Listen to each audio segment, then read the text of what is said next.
एक व्यक्ति को अस्थायी रोजगार दिया जाए ताकि उनके मृत्यु के बाद उनका घर चल सके। आपको मैं एक इन लोगों का जो डिमांड है वो भेजा हूँ। इन लोगों का कहते हैं ना, एकता में बहुत ताकत है। तो पब्लिक जब एक हो जाती है ना, तो प्रशासन है। दिल्ली संसद भवन भी हिल जाता है। देखिए, बरौनी रिफाइनरी का जो लेबर एक हो गए हैं, कैसे मांग पूरा हुआ है। आप सभी देखिए, मांग पूरा होना ही है। मजदूरों का मांग है कि परिवार में किसी एक व्यक्ति को अस्थायी रोजगार दिया जाए ताकि उनके मृत्यु के बाद उनका घर चल सके। आपको मैं एक इन लोगों का जो डिमांड है वो भेजा हूँ। इन लोग का कहना है कि जो हम लोग को समस्या होता है उसका एक लिस्ट बनाए हैं। उस पर आप एक जो IOCL का या भारत सरकार का कंपनी एक्ट के तहत जो देखिए, ये जो है बाइलॉज जो है वो दुर्घटना कैंपस के अंदर घटता है तो उस पर मिलता है, एकदम लॉज है। उसी कारण 45 लाख 52 लाख से कुछ जो ये बोल रहे हैं वो मिला, वो मिला पहले वाला, इससे पहले वाला वो दुर्घटना कंपनी इसके अंदर होता है। उसमें एस्टैब्लिश होता है कि मशीनरी फॉल्ट या कंपनी के अंदर के दुर्घटना के कारण भी इनकी मृत्यु हुई है, वो एस्टैब्लिश हो जाता है। तब ये फिर लीगल प्रोसेस के बाद ये होता है कोई आदमी। और उसके लिए आप लोग को कहते रहे, जैसे चौका है जी, कहते रहे दोनों तीनों भाई को कि भले ही गछ लिया है 17 लाख, लेकिन आप पोस्टमार्टम करा दीजिए, उससे भी बड़ा चीज़ होता था। कहते रह गए लेकिन करवाई। अच्छा सर, उनसे तो मिस्टेक हो गया।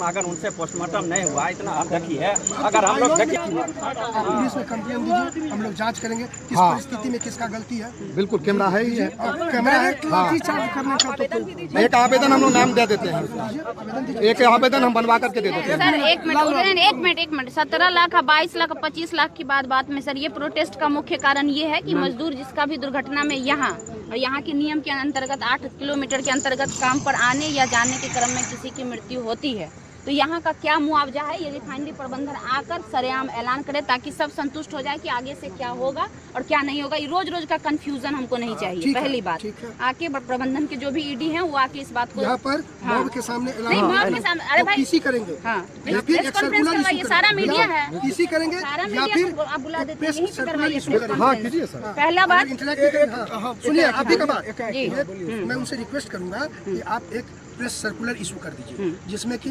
क्लियर रहे कि 8 किलोमीटर का रेंज है कि 2 किलोमीटर का रेंज है कि कितना कंपनसेशन किसको किस परिस्थिति में रहेगा, सब मजदूर भाइयों को क्लियर हो ताकि उनका हक के बारे में, अधिकार के बारे में उनको पता होना चाहिए। ये बात मैं उनसे कहता हूं। पहला। दूसरा, इन लोग की मांग है कि कम से कम जो मुआवजा है वो 25 लाख निर्धारित की जाए। दुर्घटना में एक मांग है इन लोग का, जो हम लोग यहाँ रखेंगे इस पर वो भी अपना देंगे ना राय कि भाई उनकी क्या है। इनकी मांग है कि मिनिमम 25 लाख रुपया जो है, अगर दुर्घटना में मृत्यु होती है तो उनको 25 लाख रुपया दिया जाए।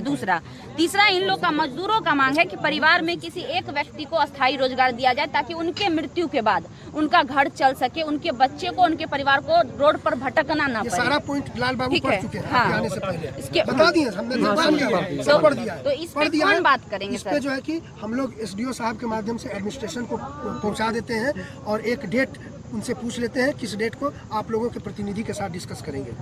ठीक है ना?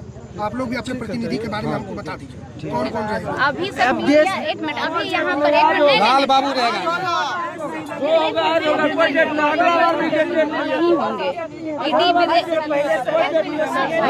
एक मिनट रुकिए, ED विदेश में नहीं होगा।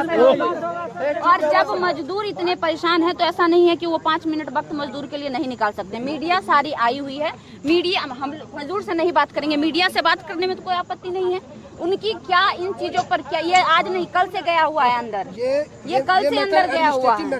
ठीक है, दिल्ली मंथन करेगी 5-7 दिन 10 दिन, ED को डायरेक्शन देगी तब तो ED मीडिया में इस बात को एक्सेप्ट करें कि इस पर हम लोग जो है 1 सप्ताह के अंदर निर्णय लेकर कहेंगे। ये बात टाइमलाइन वहाँ से डिसाइड होगा, विचार करेंगे, ऐसा बात हम लोग अनुरोध कर देंगे। नहीं तो वो ये बात वो लेकिन ये चीज नहीं मीडिया में देंगे ना सर, मीडिया है यहाँ पे आई। मीडिया को क्यों देंगे? मीडिया का इशू है क्या? मीडिया पार्टी का मीडिया जरिया होता है सर, बातों को एक दूसरे तक पहुंचाने के लिए, सूचना देने के लिए। जरिया के कारण दिक्कत होता है। एक मिनट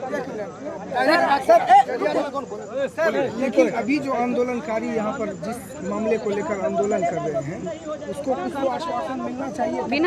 बिना आश्वासन का क्यों विश्वास करेंगे हम? आश्वासन यही है कि इसमें जितना ह्यूमैनिटेरियन ग्राउंड पे कंपनसेशन दे सकते थे वो दे चुके हैं। इस मैटर में और पैसा नहीं दे पाएंगे, हमसे क्लियर बात हुआ है आपके लेबर रिप्रेजेंटेटिव के सामने। मैं उनको फोर्स भी किया, बोले कि तो फिर उस आदमी को आपने क्या किया, तो वो सर्विस से टर्मिनेट हो गया।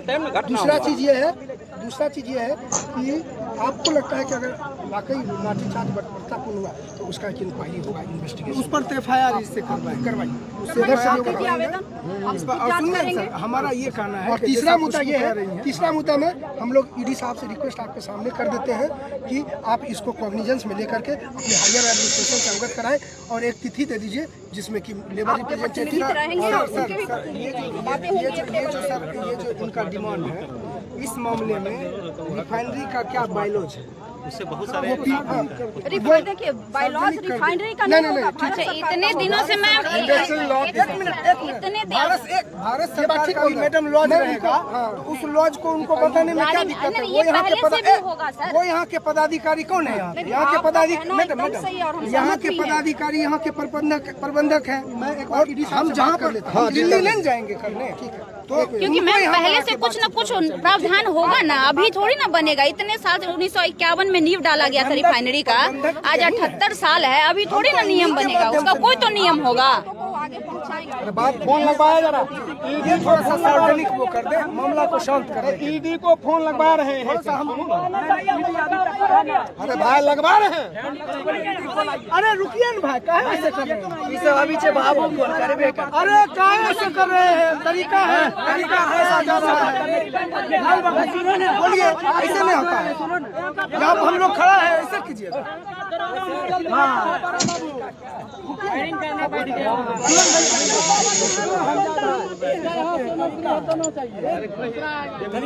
आपके लिए लड़ रहे हैं, लड़ने दीजिए, साथ में रहिए।